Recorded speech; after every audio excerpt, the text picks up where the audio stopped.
¿Qué vamos a hacer en esta serie? Es que estamos viendo una serie de 5 seminarios, de 5 webinars, que nos van a llevar muy por dentro del tema de la teoría de la descompresión, que es decir, que es todo el tema de qué hago para salir del agua sin síntomas de enfermedad decompresiva o qué hago para quitarme el nitrógeno del cuerpo que he acumulado durante las inmersiones. Vamos a tener un total de 5 temas que van de muy fácil a más y más complejo. Entonces, lo que vamos a tratar hoy es solo el fundamento de todo. Entonces, hoy hablamos un poco de la importancia que tiene la teoría de la descompresión, por qué le estamos dando tantas vueltas y vamos a aclarar como algunos de los fundamentos. Esto, para los que ya son instructores, que ya sepan un poco más, puede ser un poco básico, pero les ayudará también a ver formas de cómo enseñar o de cómo explicar el tema a otra gente más novato, ¿no?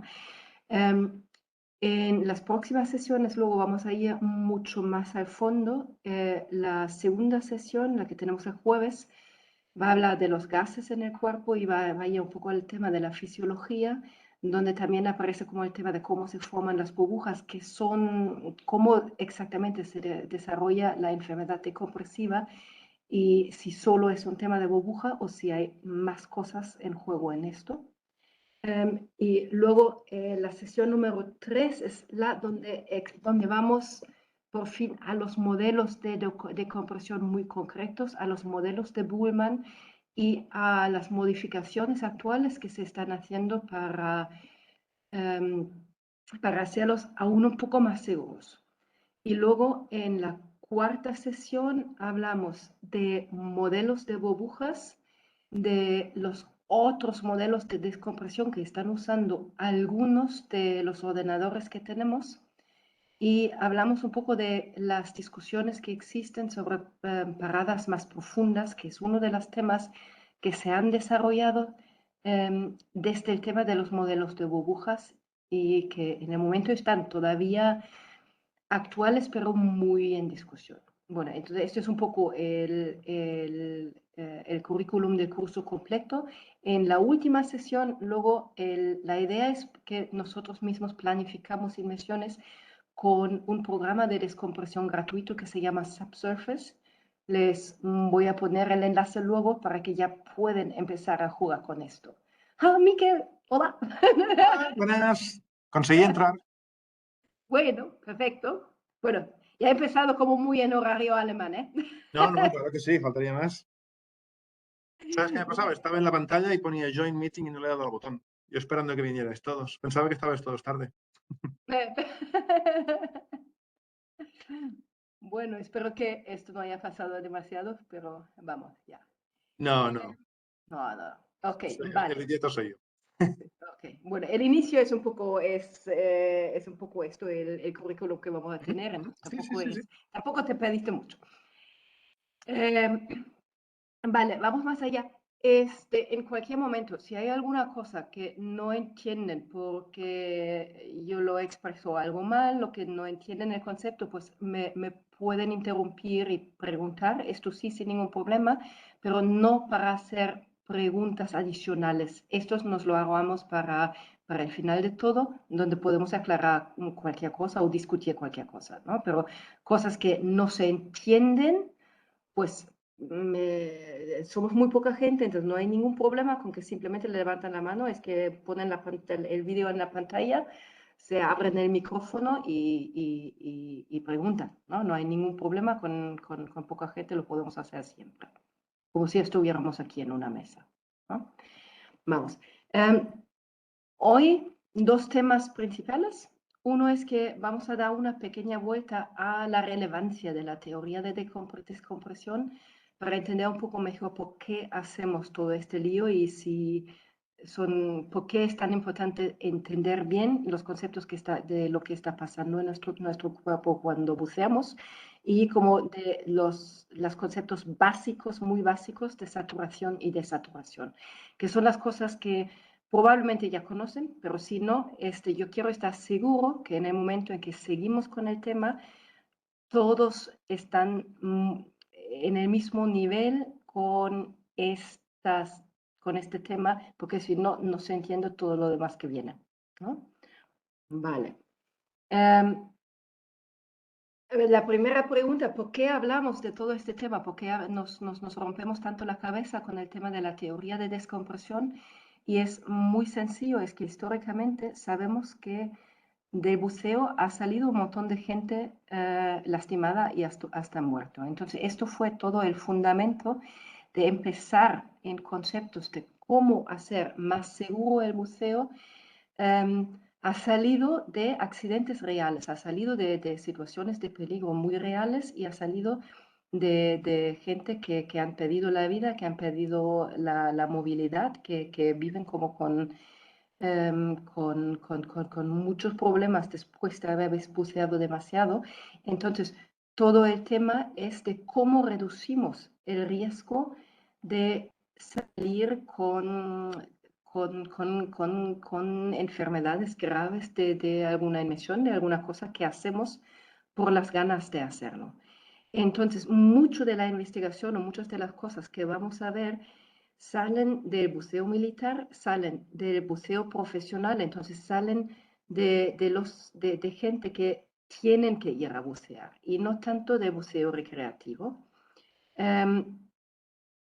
Esto también implica que a veces sale de conceptos de buceo que no son a 100% compatibles con lo que nosotros hacemos en el buceo recreativo, que hacemos nosotros por las ganas de ir a bucear.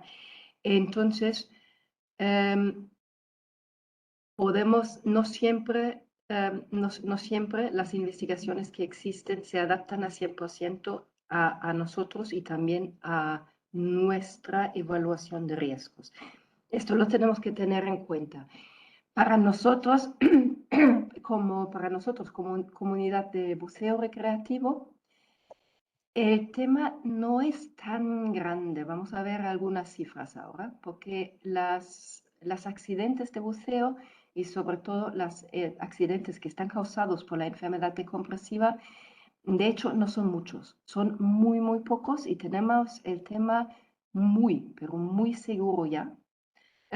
Pero esto no es así en todo el mundo. Entonces hay poblaciones, hay gente, hay trabajadores que todavía hoy en día trabajan en condiciones que sí les pone en riesgo y en un nivel bastante grave. Y lo que ven aquí en el foto es uno de estos ejemplos que nos deberían de recordar que no todo el buceo en el mundo es buceo recreativo y buceo por placer. Y eso es una de las personas que viven en la costa de Honduras, normalmente población indígena que vive de la pesca de langostas. Y la pesca de langostas es algo que se hace a mano y se hace de manera como bastante salvaje. Es que salen de un barco, se sumergen a 30 metros, 20 metros, 30 metros, varias veces, una vez después de la otra, el tiempo que les da la botella, sacan langostas y vuelven a subir. Muchas veces como sin entrenamiento en estrategias de compresión, con equipo que tampoco lo permite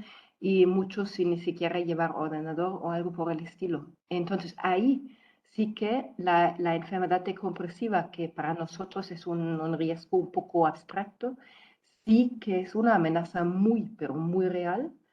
Y creo que es importante tener un poco en la cabeza de qué nivel de riesgo estamos hablando nosotros y qué nivel de riesgo es que están forzando de aguantar otra gente que probablemente en algún momento podemos aportar a que el riesgo para ellos sea no más que el riesgo para nosotros también y que no se tienen que exponer a un riesgo así de diferente solo porque quieren vivir de lo que nosotros disfrutamos simplemente por las ganas de ir a bucear. Bueno, pregunta básica que tenemos para el tema de la teoría de la descompresión es ¿Qué podemos hacer para minimizar el riesgo de salir del agua con una enfermedad descompresiva? Unas cifras de qué riesgo estamos hablando de verdad, un poco de realidad. A ver, ¿qué relevancia tiene la enfermedad descompresiva en el buceo recreativo? Entonces, lo primero, vemos un poco qué tan peligroso es el buceo en total. Estamos calculando más o menos con que cuando vamos a bucear tenemos un riesgo de una de 100.000 inmersiones deja una víctima. Entonces deja una víctima fatal. Una de 10.000, de 100.000 inmersiones termina con una persona que se muere en el buceo. Esto es como más o menos un promedio de muchas estadísticas durante mucho tiempo. Es un poco difícil porque la cifra que nos falta, la cifra que no conocemos, es el número exacto de inmersiones realizadas a nivel mundial. Esto simplemente no lo sabemos, no lo contamos, ¿no? Es que yo más o menos sé cuántas inmersiones se hacen aquí en mi centro, pero ni siquiera sé cuántas inmersiones se hacen en la isla. Y así el nivel mundial es lo mismo, es que son cifras que no tenemos, pero es una estimación bastante buena que significa que sí tiene un riesgo, pero bueno, hay muertos en cualquier actividad del mundo porque la gran mayoría de ellos aún son infartos, son cosas que son como todos los accidentes, no solo accidentes de buceo, ¿no? De este riesgo pequeño que tenemos, cuando nos miramos cuántos de los muertos en el buceo están causados por el tema de la enfermedad descompresiva, vemos aquí que es aún menos. Es que estamos hablando de pocas y muy pocas personas que sufren consecuencias graves de una enfermedad descompresiva. Y esto cuenta con todos los buceadores, recreativos técnicos. Lo que no cuenta son trabajadores, buceadores profesionales, buceadores de saturación, ¿no? Esto sí se limita al buceo recreativo, incluso técnico. Entonces, la muy buena noticia es que son pero tan pocos casos de que una persona muera de enfermedad descompresiva que conocemos cada uno de los casos. Entonces, si miramos como en el base de datos que publica Dan todos los años, es que ellos publican descripciones de todas estas cosas, a veces como hasta ridículas, ¿no? Como uno que ha estado pescando bajo el agua y el pez le ha tirado hacia más profundidad. Es que, vale, son cosas que pueden pasar, pero no están como dentro del riesgo normal que enfrentamos cuando vamos a bucear. El riesgo más real que tenemos es que, vamos, sí que el no salir del agua o fallecer en la inmersión no es el único riesgo que tenemos. Claro que la gran mayoría de casos de la enfermedad descompresiva son casos mucho menos graves. Son como cositas pequeñas, cosas que nos pasan, algunos más graves, algunos que solo se comparan como con una pequeña molestia, algo que nos hace el día un poco peor, pero no nos jode toda la semana, ¿no? Y esto sí que es mucho más frecuente, pero todavía estamos hablando de algo como una de 10.000 inmersiones, probablemente uno de 5.000 inmersiones terminan con algunos síntomas de la enfermedad descompresiva. Es decir, que todavía es un riesgo bastante aceptable, ¿no? Entonces, obviamente, tenemos modelos de descompresión, lo que estamos usando, los ordenadores que estamos usando, que son bastante fiables y mientras respetamos estos modelos, nos estamos moviendo en un campo bastante seguro, ¿no? Esto hay que tenerlo en cuenta. Algunos accidentes sí que van a pasar siempre, pero una cosa que es pero muy importante para mí, que estoy enfatizando en todas las pláticas que hacemos, es normal que de vez en cuando alguna persona va a salir del agua y se va a sentir mal. Y es normal que de vez en cuando alguna persona sufre de una enfermedad descompresiva. Y esto no significa que esta persona haya hecho algo mal. Esto normalmente simplemente significa que esta persona hoy ha tenido la mala suerte de de haber hecho esta inmersión entre 5.000 que termina con la enfermedad descompresiva. La gran mayoría de casos se da después de bucear de inmersiones totalmente normales que no dejan ninguna sospecha. Algunas pocas sí que aparecen después de inmersiones donde algo ha ido mal. Pero lo que es muy importante es que pase lo que pase, la persona que sufre de un accidente, que sufre de una enfermedad descompresiva, no tiene la culpa. Es que sufre de un accidente de deporte como suele pasar en todos los deportes. Y lo que no vamos a hacer es ponernos a buscar qué ha hecho mal para que la pase esto, sino miramos que, mira, ha pasado, interesante, pues vamos, lo tratamos y seguimos con nuestra vida. Así de fácil. Bueno, entramos al tema de la descompresión misma. Entonces, los conceptos muy básicos. ¿Qué está pasando cuando nos sumergimos en el agua?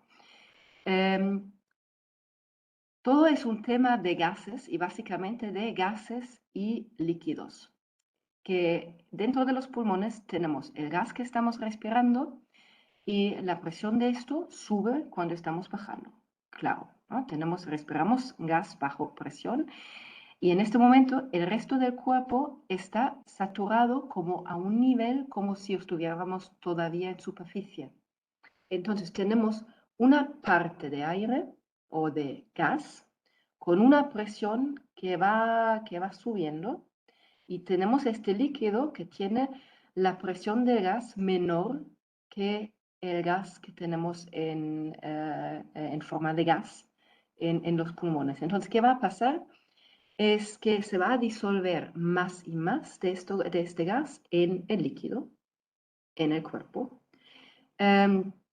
Son dos leyes de física que son importantes para este proceso. Es el de Henry, que dice que la concentración de un gas disuelto en un líquido es siempre proporcional a la presión parcial del gas sobre el líquido. Es decir, subimos la presión, se va a disolver más y más de gas, en este caso nitrógeno, en el líquido. Y la otra cosa es el principio de Le Chatelier. Está en la naturaleza evitar la presión y con una mayor presión parcial aumenta la disolución del gas también. Más o menos son cosas bastante parecidos. Como el tiempo, como la rapidez con que se disuelve el gas en el líquido, depende de la diferencia de presión entre los dos puntos. Entonces, si tenemos una presión muy baja en un líquido y muy alta en el gas, pues se va a disolver mucho más rápido que cuando la diferencia está menor. Luego, Dalton, otro detalle que tenemos que conocer es que los gases que estamos usando normalmente están compuestos de varios gases diferentes y cada uno de estos gases tiene una parte de la presión total. Entonces, cada uno da una presión parcial sobre el líquido y también la rapidez con que se resuelve en que se va de un gas a un líquido tiene que ver con la diferencia en la presión parcial de este gas. Esto no tiene mucha importancia entenderlo mientras hablamos de usar un gas, ¿no? Si simplemente estamos respirando aire todo el tiempo, la relación de la presión parcial del gas siempre es la misma, pero esto es una relación que nosotros podemos cambiar. Entonces, en el momento en que empezamos a usar otro gas de descompresión, por ejemplo, un nitro 50, usamos un oxígeno para la descompresión, jugamos exactamente con este tema de que al fin de cuentas es la presión parcial que va a impulsar tanto la compresión como tanto la saturación como la desaturación. Entonces, cuando cambiamos la presión parcial del gas que estamos respirando, cambiamos los efectos de desaturación y esto nos puede ayudar bastante. Eso hay que tomarlo en cuenta para más adelante, que en el momento nos quedamos un momento con los conceptos básicos. Entonces, vamos a ver un poco del estilo de cómo funciona esto de la saturación, de cómo exactamente entra gas en un líquido o en un tejido y de qué manera exactamente va a salir. Y cuál es como el proceso para llegar al nivel de saturación. En un principio, como dicho, muy fácil. Cuando nos sometemos a una mayor presión ambiental, esto significa que tenemos una mayor presión parcial de cada gas de lo que estamos respirando. Aquí con aire hablamos, de que tenemos también una mayor presión parcial del nitrógeno y esto significa que durante la inmersión el cuerpo se va a saturar poco a poco con este gas y una vez que empezamos a volver a subir hacia la superficie, se produce un desequilibrio, entonces todo va al sentido contrario, ya baja la presión del gas que tenemos en los pulmones, baja la presión ambiental y en este momento vamos a tener una presión parcial del nitrógeno elevado dentro del cuerpo y este gas quiere salir, quiere volver a la fase de gas, quiere salir del cuerpo. Entonces, los tejidos van a dejar salir nitrógeno y justo este es el momento en que se pueden formar burbujas, en que se pueden producir problemas cuando el cuerpo no logra quitar el nitrógeno de manera suave y controlado y normal, digamos. ¿No? Este proceso es un proceso que toma tiempo. Claro que no vamos a bajar y dentro de 2 minutos llegamos a la misma saturación, sino que es un proceso bastante despacio y que va con velocidades muy diferentes en diferentes partes del cuerpo. Entonces, recordamos que cuando respiramos, claro, lo primero que pasa es que el nitrógeno entra por los pulmones y entra por los pulmones en la sangre. Entonces, una de las cosas que se saturan antes de lo demás, de todo lo demás, es la sangre. Y la sangre transporta el nitrógeno a todo el cuerpo.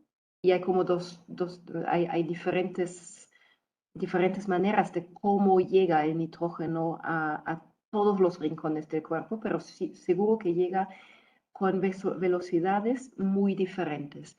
Y esta velocidad, como es una curva que, vamos, llegar a una saturación completa, saturación 100%, es un poco difícil, es un proceso más largo, porque cada vez que nos acercamos, que cada vez que saturamos un poco, la diferencia de la presión que tenemos en el gas que respiramos y en el tejido se hace un poco menos, porque el tejido ya se ha saturado un poco. Entonces, con cada poco que saturamos, el resto de la saturación va a ser un poco más despacio que antes.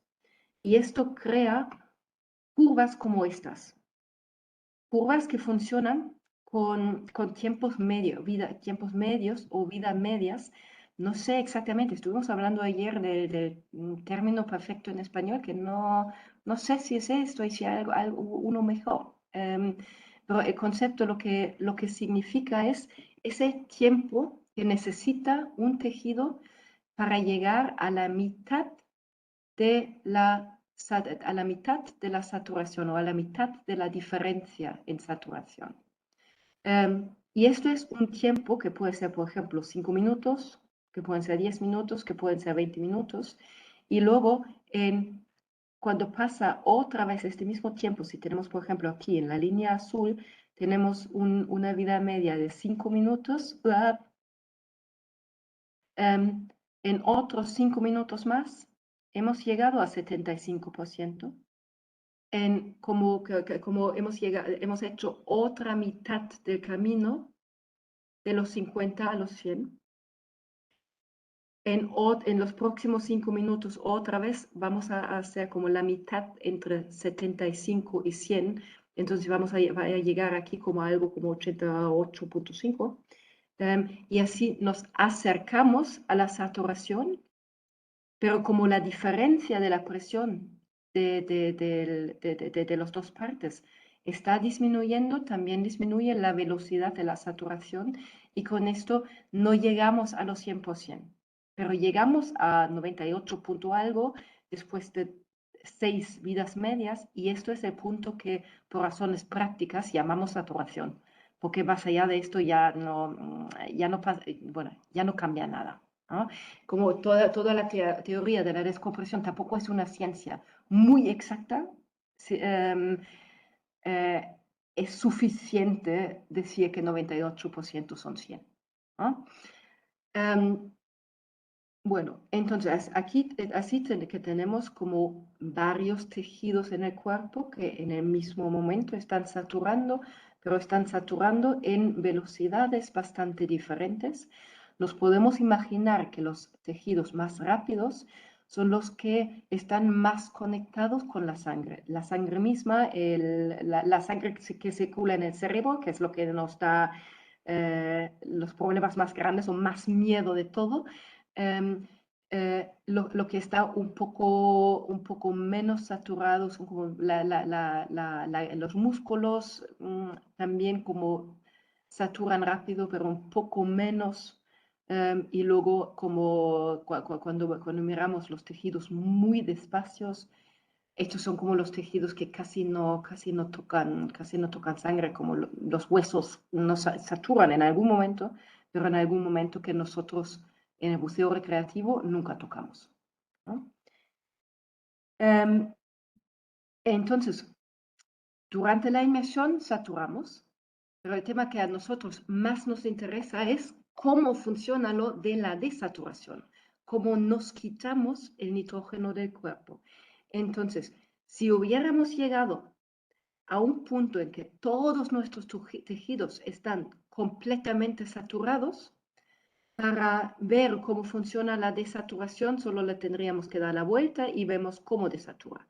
Claro que también un tejido rápido que satura dentro de minutos, también desatura dentro de minutos. Y si en la primera media hora no nos ha pasado nada, este tejido ya está desaturado y nos podemos tranquilizar, ¿vale?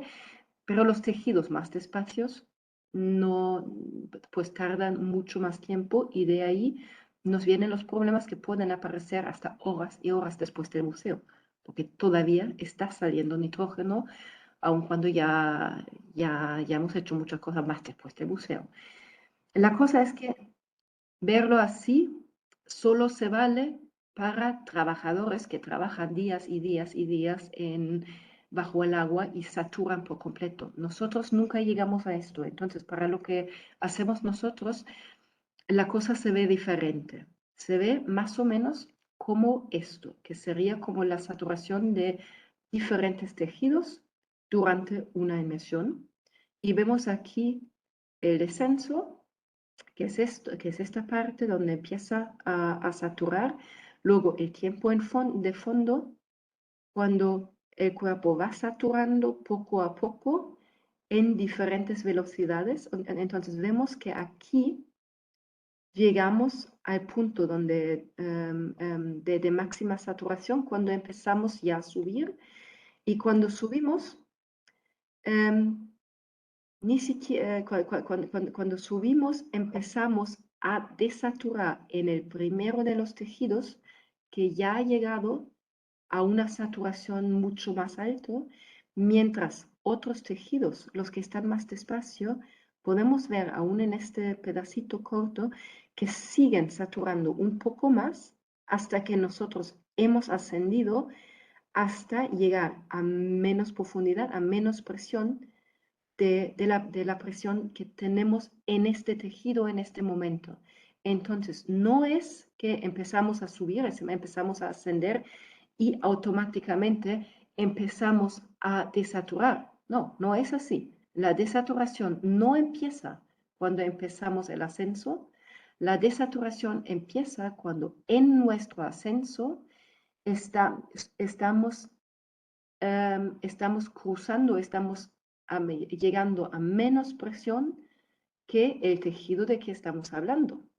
En todo este ascenso aquí, los tejidos muy despacios aquí siguen saturando, porque ni siquiera han llegado a una presión equivalente de estar a 3 metros de profundidad. Entonces van a estar saturando durante toda la emisión, también durante el ascenso, también durante la parada de seguridad. Pero no nos importa porque no nos van a causar problemas, ¿vale? Pero es importante tener en cuenta que empezar a subir no significa empezar a desaturar. Lo digo tan claro porque en algunos de los materiales de SSI esto está puesto simplemente mal. Vamos, ahora el problema que tenemos es que los modelos con que calculamos hoy en día, los modelos viejos en el inicio, cuando los ordenadores todavía no tenían la capacidad de hoy, ¿no? Cuando estuvimos con C64 y con el gigabyte no existía todavía, en estos había modelos que calculaban como con 8 compartimientos porque era manejable. Luego ha subido el modelo actual que usamos, calcula con 16 tejidos diferentes, 16 tejidos de diferentes velocidades de desaturación y desaturación. Y tenemos que mirar todos los tejidos durante toda la emisión para saber cuál es el tejido que más problemas nos puede causar en cualquier momento, cuál es el tejido que más cerca está de sus límites en cada momento, porque esto va cambiando con la saturación y la desaturación. Entonces, aquí, y esto es algo que de repente es muy difícil ponerlo en una simple tabla o de hacerlo, de visualizar qué está pasando. Vemos aquí como un intento de hacer una gráfica de desaturación y desaturación de 16 tejidos durante una inmersión muy, muy larga, una inmersión casi, bueno, no de saturación, pero como donde sí llegamos a saturaciones bastante relevantes de ya muchos tejidos y de una descompresión de varias horas, ¿no? Estamos viendo aquí como más de 400 minutos, surface to air como 360, como estamos hablando de una inmersión de 6 horas en total, no lo que normalmente estamos haciendo. Y vemos que se hace bastante complicado monitorear todo lo que está pasando. Lo que sí se hace visible es que si trazamos un poco tejido por tejido, es que llegamos a saturación con el tejido más rápido, está saturado aquí, y cuando empezamos el ascenso, como eso es el perfil de la inmersión, es yendo a 60 metros, cuando empezamos el ascenso y hacemos las primeras paradas muy profundas, este tejido muy rápido ya empieza a desaturar, desatura, desatura, desatura, desatura aún más cuando se cambia a otros gases de descompresión, un nitrógeno 50 y luego un oxígeno, baja como muy rápido la presión del nitrógeno en los primeros tejidos muy rápidos. Pero en el mismo momento, hay tejidos, los más despacios aquí, que durante todo este tiempo que ya estamos ascendiendo, todavía se están saturando. Entonces, toda esta parte de buceo de paradas profundas para ya quitar el nitrógeno de los tejidos más rápidos lleva a más saturación de estos tejidos más despacios. una cosa que gira solo cuando cambiamos el gas y cambiamos a otro gas que nos ayuda a eliminar el nitrógeno de estos tejidos también. Pero como se ve, es bastante complicado verlo así. Y si esto se hace con un perfil que no es exactamente que bajamos, nos quedamos en una profundidad y subimos así de disciplinados paso por paso, sino que se ajusta más como a una curva normal, como hacemos las inmersiones normales, esto va a ser como casi imposible verlo bien en una gráfica así. Por eso usamos otras maneras de visualizar el tema de la descompresión y les quiero como enseñar una representación bastante más sencilla de este tema. Y esta representación sencilla funciona así, que nos creamos esta cosita, donde ponemos como en dos ejes, ponemos dos cosas, ponemos la presión ambiental, la presión a que estamos sumergidos, aquí la superficie, y en la izquierda, en el epsilon, la presión del gas alcanzado en el tejido.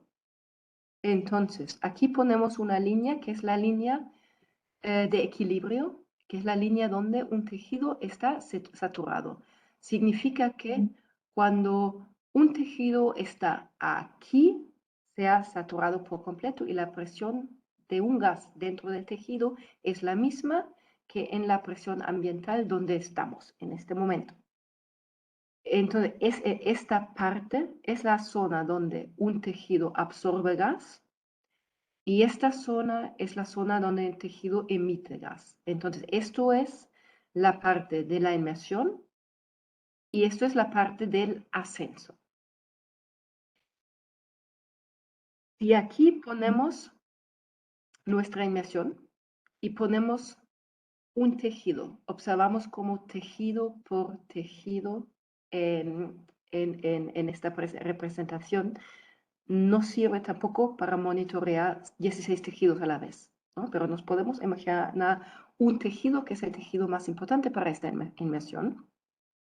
Bajamos un poco, sube la presión y cuando sube la presión y nos quedamos en esta misma presión ambiental, mientras nos quedamos, saturan los tejidos. Entonces, esto no es tiempo lineal. Esto no significa que si hacemos 2 centímetros aquí, en cada centímetro alcanzamos la misma diferencia de saturación, sino lo que pasa aquí son estas curvas, ¿no? Entonces, esto no es lineal, pero se satura poco a poco, y lo que podemos aquí es simplemente la saturación a que llegamos. No está directamente linealmente conectado con el tiempo, ¿no? Sino el tiempo se define un poco diferente. Pero vamos, bajamos un poco más, sube la presión un poco más y los tejidos saturan más y más y más, hasta que en algún momento decidimos que ya queremos ascender. La forma como saturan, ya les quiero introducir como un código de colores, que luego es el código de colores que usamos en el programa de Subsurface, que significa como cuando llegamos a 100%, estamos aquí. Hemos como alcanzado el equilibrio del gas en este tejido y del gas en la presión ambiental. Cero es aquí, abajo, cuando nos empezamos a sumergir,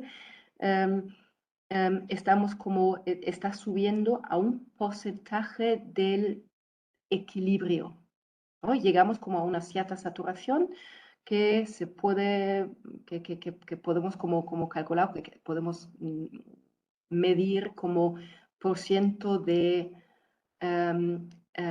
entrar en equilibrio. El equilibrio, claro que siempre está equilibrio en una presión ambiental específico. Entonces, equilibrio aquí es diferente que equilibrio aquí.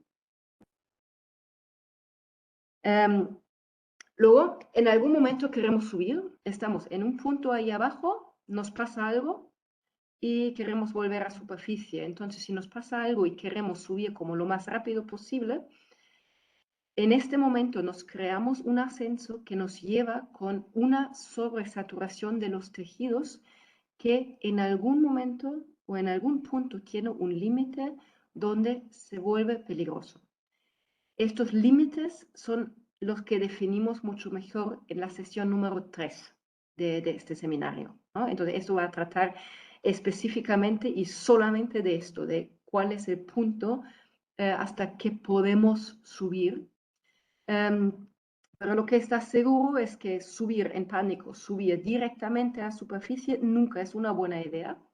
Y todo lo que nosotros estamos discutiendo en la teoría de descompresión es cómo hacer un ascenso controlado y dónde poner los límites. Entonces, hasta dónde llegamos antes de esperar a que un tejido se desatura un poco más y llegar a superficie con con una diferencia de presión o con un exceso de nitrógeno aceptable que nos causa el mínimo de problemas posibles. Entonces, toda la discusión de las próximas sesiones va a ser de cómo organizar la inmersión de una manera que esta zona, que nos movemos por esta zona, por la zona de desaturación, de una manera despacio, controlada y lo más eficaz posible.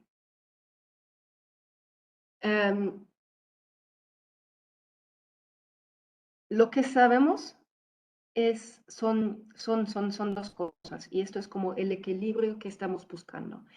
Sabemos que siempre más lento que subimos, más lento que quitamos la presión, más fácil pueden salir los gases del cuerpo. Entonces, mientras subimos pero muy despacio, el nitrógeno tiene tiempo de simplemente pasar a la sangre, pasar por los pulmones, lo exhalamos y no pasa exactamente nada. Pero el problema es que no tenemos la posibilidad de tardar eternidades en el ascenso. Es que en algún momento tenemos frío, queremos mear, tenemos hambre, nos están esperando los compañeros, se nos acaba el aire, entonces queremos salir del agua.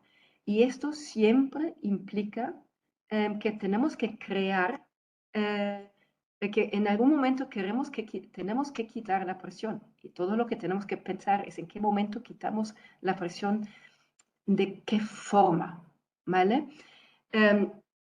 Está claro que lo más rápido que quitamos presión, más probable es que se forman burbujas en el cuerpo, pero todo el tema de las burbujas también es un tema que todavía no está entendido al 100% y que vamos a hablar bastante más en 2 días y luego en la sesión número 4, donde viene el tema de burbujas y qué función tienen y qué peligro implican y qué son las cosas que no sabemos.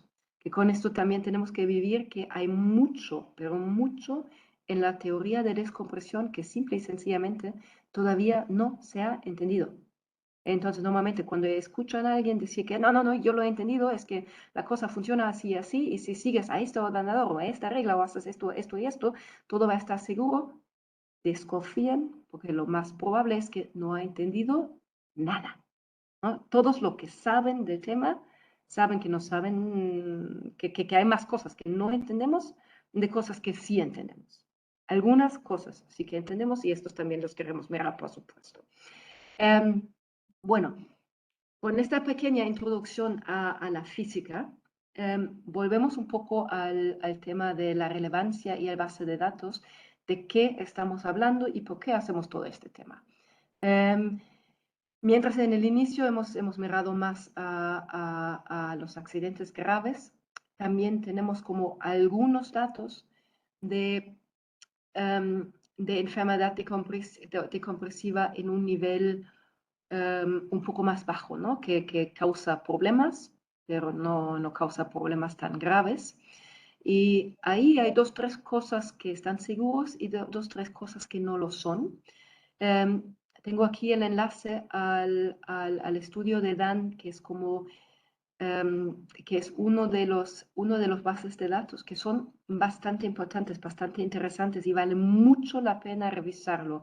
Entonces, cualquier cosa de estas que quieren, yo a cualquier persona le dejo las presentaciones, los PowerPoints para que se buscan los enlaces y se miran los estudios cada uno mismo sin ningún problema, ¿eh? Esto es material bastante público.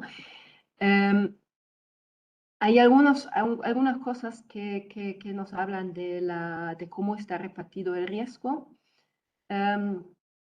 Parece que las mujeres tienen un riesgo un poco mayor que los hombres, que se explica sobre todo por el tema de la repartición de grasa corporal en el cuerpo, que normalmente está un poco más en mujeres. Y que parece ser un riesgo porque también más grasa parece aumentar un poco el riesgo, ¿no?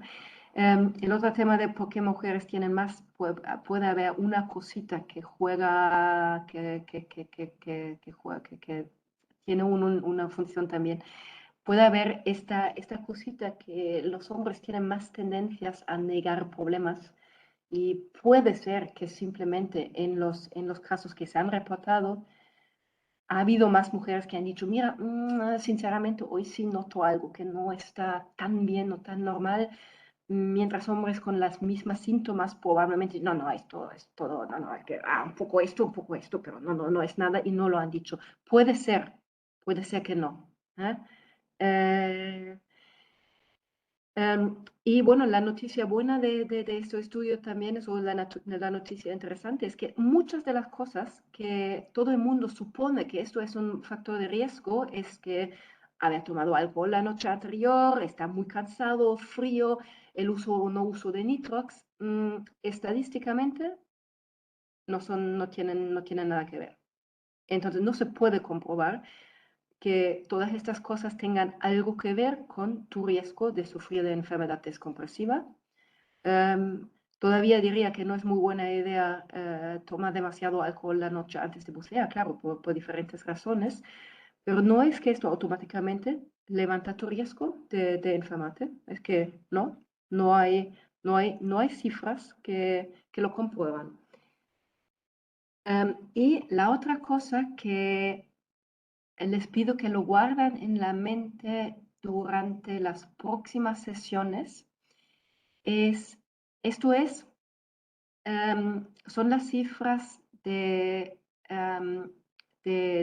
casos de DCS, casos de enfermedad descompresiva, repartido por cuáles han sido los tejidos que han estado implicados, que han estado el tejido más saturado en el momento de volver a superficie, ¿no?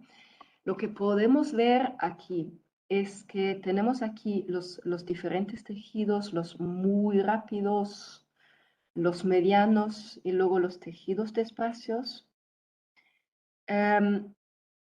Y tenemos los casos de enfermedad decompresiva que se han dado donde este tejido ha sido el tejido líder, el tejido más importante, el tejido más sobresaturado en el momento de llegar a la superficie. Y tenemos sabemos cuántas inmersiones han terminado con estos tejidos siendo los tejidos más relevantes, los tejidos líder, y cuántos casos de enfermedad decompresiva se han dado de estos. Y podemos ver que hay mucho menos casos de enfermedad descompresiva que en donde los tejidos importantes son los tejidos muy rápidos, que su porcentaje en el base de datos completo. Entonces, el riesgo de sufrir de una enfermedad decompresiva por sobresaturación de los tejidos rápidos no parece ser muy grande. Donde hay una diferencia en la otra dirección son los tejidos medios, que Y bueno, estos tejidos rápidos también han llegado como a una saturación, como llegando a sus valores M, han llegado al máximo de saturación que los modelos permiten.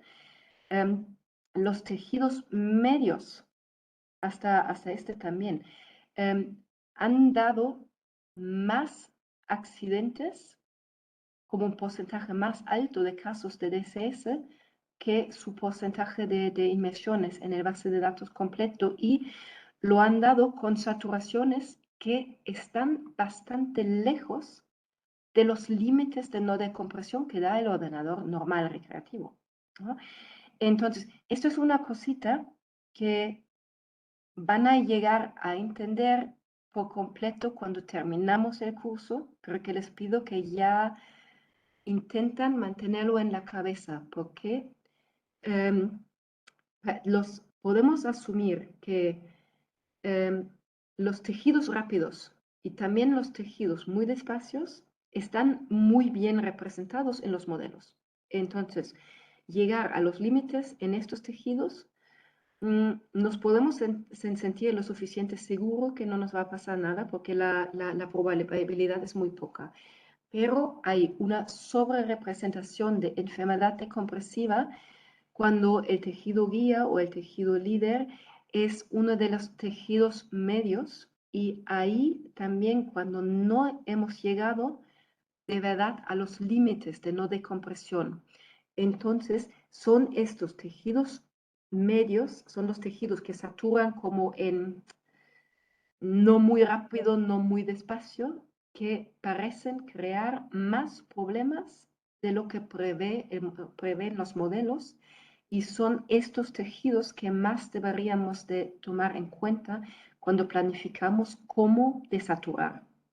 Porque en estos hay puntos ciegos de los modelos, y esto es lo que más nos preocupa por el momento. Estos son datos que podemos sacar de esta base de datos de Dan, y son los datos fundamentales que discutimos en la teoría de descompresión, porque la gran pregunta es ¿por qué? ¿De dónde viene? ¿De dónde viene? ¿Por qué es así? Que toda la lógica dice otras cosas, pero a veces el cuerpo humano reacciona un poco diferente a la lógica. Porque lo que podemos ver en esto también es que la enfermedad decompresiva toca con fuerza en un rango de saturación que no está en los límites, o no está que la gente sobrepasa los límites de no descompresión, sino los casos aparecen con saturaciones como de 70 a 90% del valor máximo de sobresaturación. Entonces, dentro de los límites que da el ordenador recreativo, sin ningún problema. No ha pasado nada, nadie ha pasado ningún límite, han hecho buceos totalmente normales, como hacemos todos los días en todo el mundo, y miles y miles y miles, y en estas inmersiones pasan cosas. Pasa definitivamente mucho menos en las inmersiones que se quedan mucho más lejos de los límites, y lo que falta en estos datos es muy definitivamente, aquí tenemos como los números de casos de enfermedad decompresiva, lo que no tenemos es el número para comparar el número de inmersiones que se realizan en este rango de llegar más o menos cerca a los límites, ¿no? Aquí está, yo estoy muy, pero muy segura que la gran mayoría de inmersiones en el nivel mundial se realizan saliendo con gradientes entre 40 y 60, algo mucho más bajo que los límites, porque normalmente ni siquiera vamos a los límites, ¿no? Al salir del agua ya no estamos, aún si tocamos el límite de no decompresión a 30 metros, en el momento en que salimos del agua, y esto es el momento importante, ya no estamos en este límite, ya estamos bastante lejos, ya después de una parada de seguridad no estamos en 90%, no estamos tocando límites. La gran mayoría de buceo recreativo se mantiene muy, pero muy lejos. Las inmersiones que hacemos aquí, yo lo estoy monitoreando en el ordenador, y salimos con 30, 40, hasta una inmersión a la torre, salimos con 50 probablemente. No llegamos a los límites, ni siquiera cuando tocamos los límites de no descompresión. Y esto sí nos dice algo sobre la zona en que el riesgo va aumentando y la zona en que podemos suponer que de verdad estamos seguros. Esto es una de las razones porque yo intento, aún en las inmersiones técnicas, salir del agua con un gradiente 70 como máximo cuando pueda, cuando aguanto todavía, ¿no? Es que hay límites, cuando ya tengo que salir, excepto un poco más. Pero esto es algo que vale la pena tener en la cabeza, por dónde se acumula el riesgo, ¿no? Y esto también, sí, otra vez nos cuenta que si alguien sale del agua y tiene algunos síntomas y sufre de una enfermedad descompresiva, esto no significa que ha hecho algo mal, sino que le ha tocado mala suerte dentro de los límites que todos estamos aceptando como límites de no descompresión seguros, ¿no? Entonces es su día de mala suerte y vamos a aceptar que en el buceo pasan accidentes, igual como pasa en cualquier actividad deportiva, y empezamos a tratar de la misma manera como cualquier accidente de bicicleta, de boliche, de montaña, de esquí, donde tampoco intentamos buscar qué ha hecho mal esta persona que ha sufrido el accidente, sino traemos flores, traemos chocolate y esperamos que cure rápido, ¿no? Vamos, esta misma cosa lo espero en el buceo. Supongo, Vero, que además esta tabla debe ser para población general, no debe de excluir gente con condiciones preexistentes. Un IFO o una cosa así, por ejemplo, también está en esta tabla. Sí, sí. No, esto es en Eso la va a base estar. de datos, esto es un base de datos como de 40.000 inmersiones y accidentes que han sido partes de estas 40.000 inmersiones, ¿no? Sin De filtrar por población en condiciones general. preexistentes. Entonces, esto es todo el mundo. Muy bien, perfecto. Entonces, aún menos riesgo, ¿no? Sí, sí. Sí, sí. ¿No?